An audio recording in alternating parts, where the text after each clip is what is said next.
돈이 되는 뉴스 시작합니다. MTNW 김진만 어드바이저 나와 계십니다. 안녕하세요. 네, 안녕하세요. 네. 일단 첫 번째 오늘 신재생단 모처럼 만에 반등을 하고 있어서 체크를 해볼까 합니다. 태양광이 좀 빠르게 올라가고 있잖아요. 이 이슈 머금고 있는 상황입니다. 한화큐셀이 미국에서 대규모 ESS 프로젝트 매각 계약 체결 소식이 장 초반부터 좀 전해졌습니다. 지금 향후 EPC 수주 가능성도 전해지고 있는 상황이고 CS 윈드 쪽에서 미국 GE와 899억 원 규모의 윈드타워 공급 계약 소식도 전해지면서 태양광과 함께 풍력 관련주 오늘 좀 주목을 받고 있습니다. 어떻게 좀 볼까요? 사실 지금 당장 아마 이제 태양광 신재생 쪽에 대해서 이야기를 드리면 야 이거 너무 많이 빠져서 오히려 걱정하시는 분들이 더 많으실 겁니다. 사실 이거 이전에 정말로 강한 시세를 분출했을 때와는 좀 다른 모습들을 많이 보여주고 있는데 아무래도 지금 당장 필요가 하냐 안 하냐 그 부분들이 조금 이제 시장에서 좀 더 다른 눈을 좀 보고 있는 것 같습니다. 그래서 사실 이런 호재성 이슈에도 오르지 않는다라는 거는 그만큼 시장이 신재생에는 살짝 눈을 돌리고 사실 지수 자체가 아직은 의심의 구간이 있기 때문에 이제 예를 들어 지수가 밀릴 때 지수 해지의 요소가 사실 이전에는 태양광 혹은 이제 풍력 관련 주였었는데 지금은 아니죠. 지금은 사실 좀 분위기가 많이 넘어와서 이제 원유 가격도 많이 빠졌고요. 이전보다. 예. 그다음에 천연가스 가격도 이전보다 많이 빠졌기 때문에 만약에 내년에 경기 침체가 오게 될 경우에 에너지 가격들이 현재 가격대를 유지를 할 수 있는지 혹은 더 떨어질 수 있는지 이제 다시 사실 결국에 돌아 전기차도 마찬가지입니다. 결국에 이제 내연기관이 종말을 맞이하고 전기차로 전환이 되는데 이제 에너지원도 마찬가지로 이제 석탄 같은 이제 1차원적인 재료에서 신재생 에너지로 전환이 되어야 되는 건 맞으나 경기 침체 즉 이제 롱텀으로 보셔야 돼요. 이제는 테마성 이슈로는 마무리가 되는 시간이고요. 이제는 정말로 내년과 내후년을 멀리 보고 투자하시는 분들에게는 굉장히 매력적인 구간이 될 수도 있으나 당장 주가가 가기에는 많이 부족한 모습을 보여주고 있다. 왜? 지수 자체에 돈이 많이 없기 때문입니다. 그래서 이런 부분들 좀 고려를 해서 투자를 해보시면 좋을 것 같고, 최근에 이제 풍력 타워 이슈가 좀 있었는데 사실 풍력이 좀 다행인 게 이제 최근에 그 월요일장이었었나요? 이제 천연가스가 급등을 한번 했었습니다. 네.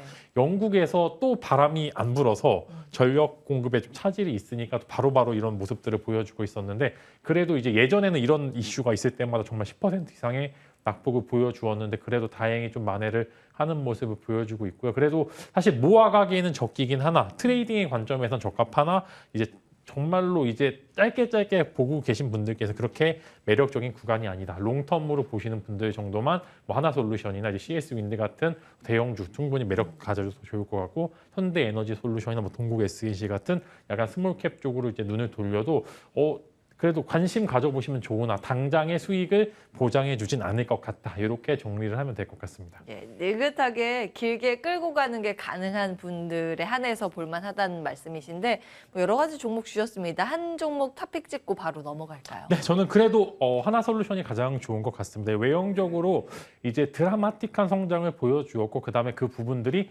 2분기, 3분기 때 연속성을 좀 보여줬다라는 게 사실 좀 중요하다고 생각합니다. 지금 주식시장에서는 단발적인 이슈는 한 번 이제 슈팅을 주고 이제 많은데 보통 외형적인 성장이 유지가 되면서 쭉쭉 올라가는 기업들은 아무래도 이제 시장 자체에서 좀 프리미엄이 붙을 수밖에 없기 때문에 신재생 다른 거 보시지 마시고 그냥 하나솔루션 정도만 이제 관심 가지고 있으시면 좋을 거고 다만 예. 이제 제가 걱정되는 거는 덜컥 좋다고 사시지 마시고 우리는 분할 매수라는 좋은 매매 방법이 있기 때문에 그 부분에 관점에 맞춰서 매수를 하신다면 분명히 내년에는 큰 도움이 되지 않을까 싶습니다. 네, 신재생 전체적으로 그렇습니다. 지금 좀 눌려가고 있는 상황인데 지금 당장보다는 서서히 모아가면서 내년을 바라본다면 좀 편안하게 볼 수 있다는 관점 지속적으로 체크해주고 계십니다. 넘어가도록 하고요. 다음 기사 열어볼까요?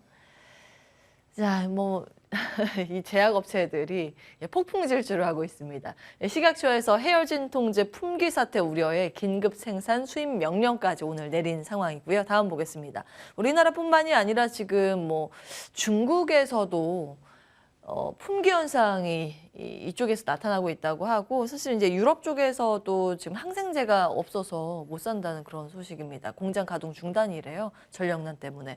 뭐 이런 상황으로 인해서 일단 테마주가 형성이 되면서 수급이 이쪽으로 몰리고 있습니다. 뭐 어떻게 보고 계십니까? 저는 단순히 테마성 이슈는 아니라고 좀 생각을 하는 게 예. 이제 한국이 올해 초였죠. 이제 위드 코로나 정책을 전환을 하면서 제약사들이 마찬가지로 비슷한 현상이 좀 있었습니다. 이제 뭐 어린이용 이제 예. 콜대원이죠. 이제 대원 제약도 아. 굉장히 뭐 쇼티지가 많이 났었고 이제 예. 해열제도 많이 났었고 이런 이슈들이 많았었는데 사실 이제 한국 인구보다 중국 인구가 몇 배는 많죠. 예. 근데 이게 만약에 중국 쪽에 쇼티지가 일어나서 국내에서 이제 수출이 되게 된다라고 하면은 예. 이제 1차적으로 이제 이전에 제로 코로나 정책에서 이제 위드 코로나 정책으로 바뀌었던 중국이 한국과 비슷한 모습을 보여준다라고 하면은 국내 제약사들이 그런 실적을 바탕으로 2, 3분기 때 실적이 엄청나게 좋았습니다. 공장을 거의 풀가동을 해서 예. 정말로 이제 없어서 못 팔 정도로 해서 이게 마무리되나 싶었는데 예. 이게 제가 아까 방금 설명드린 연속성을 가질 수 있다는 겁니다. 즉 회사가 현금을 어마어마하게 쌓아둘 수 있다는 거고 이는 예. 경기 침체에서 현금 보유량이 많은 기업들이 우세할 수밖에 없는 상황이 있고 이제 예. 이런 현금을 바탕으로 내년도에 아마 뭐 공격적인 M&A나 이제 신사업 진출 등 여러 가지 이슈가 있을 수도 있어서 분명히 외형적으로 성장하는 기업과 그리고 단발적인 특징적인 이슈들로 오르는 종목들이 많은데 지금은 이제 어제 오늘에서 화일약품이나 이제 뭐 여러 가지 좀 업체들이 많이 오르고 있는데 국제약품도 많이 올랐죠. 예. 이제 이런 부분들에 있어서 분명히 쉬어가는 타이밍은 올 것이나 분명히 쉬어갔을 때 저는 분명히 3주 이내에 한 번 정도 더 쇼티지가 올 것 같다. 이제 어느 정도 중국 쪽 쇼티지가 한 번 정도 발생이 시작하면 적어도 예. 한 달 이제 이내에서 분명 이슈가 계속될 수도 있기 때문에 이제 보통 테마주들이 나타나는 보통 특성이죠. 네. 많이 올랐다가 경고 딱지 붙고 다시 조정받았다가 쉬었다가? 다시 상승. 이런 모양을 보여주게 될 가능성이 굉장히 큽니다. 예. 그래서 만약에 시장이 어수선하게 될 경우 이런 테마성 쪽으로 많이 돈이 몰리는 모습을 보여주고 있고 오늘은 뭐 팍스로비드 관련주에서 맞아요. 이제 많이 올랐죠. 이제 뭐 우리바이오 그다음에 KPX 생명과학 많이 오르고 있는데 이런 부분들 분명히 단발적인 요소로 오르는 부분도 있지만 이게 지속이 될 가능성이 존재를 하기 때문에 뭐 지금 당장 사실하기보다 분명히 예. 쉬어감이 오고 시장에서 부각을 받지 않은 종목도 분명히 존재를 합니다. 그래서 관련주들 지속 잘 살펴보시면 좋을 것 같습니다. 자, 이제 두 가지로 나눠집니다. 일단은 이제 테마성 움직임을 보이고 있는 분위기이기 때문에 단발 테마로 쉬었다가 다시 큰 시세를 낼 섹터군 하나하고 또 하나는 펀더멘털리 외형 성장이 가능한 쪽. 예를 들면 뭐 앞서 좀 말씀을 주셨지만 이 이슈로 인해서 자금을 잘 확보한 이후 뭐 M&A라던가 다른 쪽에 투자를 해서 회사 규모 자체를 좀 키우는 그런 힘을 가지고 있는 기업 이렇게 두 개로 나눠볼 수 있을 것 같거든요. 네. 전자는 어떤 종목, 후자는 어떤 종목입니까? 자, 일단 대형 쪽으로 일단 보시게 되면은 일단 예. 국내에서 당연히 이제 위드 코로나 정책을 사용하려면 백신 접종률이 높아야 되죠. 근데 한국은 이미 너무 높은 상태고 이제 중국 쪽으로 돌리게 되면은 SK 바이오사이언스가 이제 한 번 정도 추가적인 시세가 나올 수 있지 않을까 좀 기대가 되는 게 워낙 지금 백신 관련 모멘텀으로만 올랐던 종목이었기 때문에 오늘도 살짝 반응을 하는 게 예. 이제 관련해서 백신을 생산할 수 있는 그런 이제 시설은 갖췄는데 당장 한국에서 자체에서 백신 접종률이 이제는 좀 떨어지다 보니까 이게 정말로 이제 기업에 타격이 있어서 이런 부분들이 좀 리스크가 나왔는데 만약에 중국 시장이 열리게 된다 이러면 좀 이야기가 다르게 된다라고 말씀을 드리겠고 예. 이제 중국은 지금 서방 백신을 일단은 피하고 있습니다. 그렇게 된다라고 하면 일단은 생산 중단이 된 이제 코비드1이죠. 코비드1 백신에 대해서 관련해서 한 번 정도 또 추가적인 이슈가 있고 워낙 공매도가 잔고량이 많은 기업이기 때문에 한 번 정도 쇼커버까지 이어지게 된다라면은 이런 이제 SK 바이오사이언스가 보릿고개를 넘어갈 수 있을 만한 이제 단발적인 영업 이익도 분명히 창출될 가능성이 있기 때문에 이제 외부적인 변수까지 해서 좀 성장과 그다음에 과대 낙폭은 SK 바이오사이언스를 한번 가져보시면 좋을 것 같고요. 이제 추가적으로 이제 원료 관련된 이슈들도 많이 나오고 있습니다. 그래서 이제 저는 파미셀이나 이제 아미노로직스 같은 원료 생산 기업을 한번 관심을 가져보심으로써 이제 추가적으로 이제 후발주자들이 아마 계속 나올 겁니다. 그래서 사실 이런 종목도 있었어 하는 이제 그런 기업들도 많이 나오게 되는데 여러분들 뭐 이제 사실 달리는 말에 동참하실 분들도 굉장히 많겠지만 분명히 시세가 꺾일 수도 있을 수도 있기 때문에 이제 제가 말씀드린 종목 외에도 이제 달리는 말에 올라탈 때는 꼭 조심을 하시길 바라겠습니다. 알겠습니다. 조금 이제 가볍게 움직일 가능성이 있는 종목으로는 파미셀이랑 아미노로직스 보시는 것 같고 네. 조금 크게 묵직하게 안정적으로 끌고 갈 수 있는 쪽은 SK 바이오사이언스. 예, 이렇게 보셨습니다.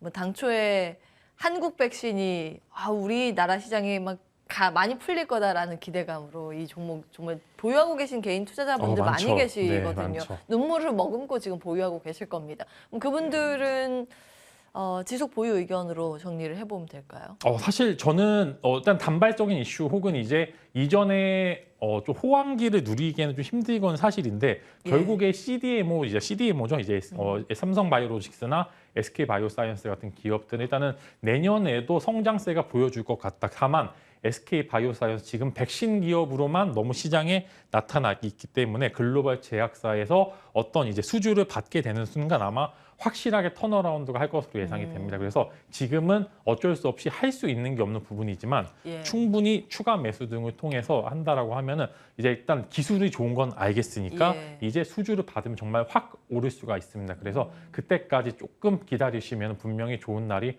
올 것으로 좀 생각이 되고 있습니다. 단가 낮추는 전략도 고민을 하자. 추가 매수도 좀 고민을 해보자는 내용까지 체크해봤습니다. SK 바이오사이언스까지 봤고요. 자, 마지막 이슈 열어볼까요?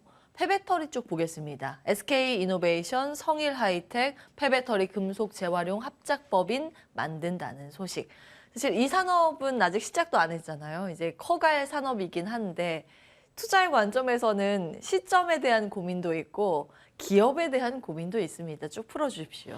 네, 이게 사실 폐배터리 관련주들이 금속값이 워낙 비싸다 보니까 이제 이것을 재추출을 해서 다시 사용하는 그런 이제 테마가 한 두 달 전에 성립이 됐었고요. 사실 어마어마하게 올랐습니다. 사실 성일하이텍은 상장 때부터 고평가 논란이 있었는데 계속 올랐어요. 사실 저도 이렇게 오르게 될 줄 몰랐고 저도 사실 그냥 보고만 있었는데 일단은 코스닥 150에 편입이 되면서 결국에는 쭉쭉쭉 빠졌습니다. 아무래도 공매도에 대한 이슈가 좀 벗어날 수가 없는 구간인데 결국에는 고밸류입니다. 아직은 고밸류고요. 이게 정말로 실제로 하게 되느냐에 대해서는 아직은 기술이 있는 건 알겠으나 당장 배터리 출하량이 당장에 파일이 늘어나지 않은 시점에서 최근에 또 전기차 판매량이 글로벌적으로 많이 줄어나가고 있는 상황이기 때문에 악재를 맞을 수밖에 없었던 상황입니다. 그래서 이런 악재가 벗어나게 된다라고 하면 분명히 한 번의 빅사이클 다 좋을 거고 저점 매수를 얼마만큼 잘하느냐에 따라서 성과가 다르게 된다라고 생각합니다. 저는 근데 아직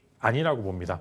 아직 때가 아니라고 보고 이제 당장 지금보다는 내년 초와 중순 혹은 이제 말을 보면서 지금보다 조금 더 가격이 하락을 했을 때 매수를 하게 된다라고 하면 조금 더 매력적인 구간이다라고 말씀드리고 저는 한 번 더 하락 사이클이 올 것 같습니다. 당장 이제 만약에 여러 가지 이슈들이 있죠. 자동차 판매량이 줄거나 하는 이슈들이 있게 될 경우에는 한 번 정도의 하락이 더 있을 수도 있기 때문에 이 부분에 충분히 좋은 가격대가 아니라고 하면은 매수할 필요가 없다. 그렇게 좀 말씀을 드리면서 저는 아직은 아니다라는 말씀과 함께 최근에 또 코스닥 150 편입이 완료가 돼서 또 공매도의 주 타깃이 될 수도 있기 때문에 조금 한번 더 하락이 했었을 때 그때 매수를 해보시는 게 좋을 것 같습니다. 그래서 지금 성일 하이텍에 대한 개별 이슈, 개별 종목 접근 전략을 주시는 건가요? 폐배터리 전체 산업에 대해서 의견을 주시는 건가요? 전체 산업도 마찬가지입니다. 사실 대장이죠. 사실 지표로 볼 수밖에 없어서 이제 에코프로나 혹은 이제 성일하이텍 같은 기업들이 지표가 될 수밖에 없기 때문에 이런 부분들 사실 대장이 어떻게 움직이느냐에 따라서 이제 사실 밑에 낙수 효과가 있을지 혹은 단수 효과가 있을지 그런 부분들이 있기 때문에 아무래도 전체적인 폐배터리 시장도 한 번 정도 더 하락이 있을 수도 있다. 지금 당장은 고밸류 평가에다가 현금 보유량이 좀 적은 기업들이 신사업 진출을 많이 하기 때문에 의외의 기업들이 한두 번 정도의 상승세를 나오는 것을 제외하고는 전체적인 섹터 자체의 돈은 조금 더 빠질 것으로 생각이 됩니다. 자, 만약에 많이 빠진다 해서 내년에 하반기를 기대하고 본다면 종목을 몇 개 추린다면요? 네, 일단은 저도 성일하이텍 계속 관심을 볼 수밖에 없는 게 그래도 대장입니다. 대장이 가지 않으면은 이제 하위권 업체들이 갈 수가 없는 상황이고요. 지금 당장 매수보다는 저는 10만 원 이하에서 매수하시는 것을 일단은 관심을 가져보시는 게 좋을 것 같다라는 말씀을 드리겠습니다. 예. 자, 이제 산업에 대한 성장 평가는 사실 이견이 없긴 합니다. 그러나 아직 개화의 흐름을 맞이한 산업이 아니다 보니 투자자의 관점에서는 이제 매수에 대한 고민이 드는 그런 시기이기도 합니다. 그에 대한 어느 정도의 시기의 포인트를 말씀 주셨죠. 내년 하반기 정도에 다시 한번 사이클이 돌아온다면 내년도의 상반기에 오는 하락의 사이클 때 다시 이제 매수로 접근하는 방법에 대해서 고민을 해주셨습니다. 기억해 보도록 하죠. 김진만 어드바이저와 함께했습니다. 말씀 고맙습니다.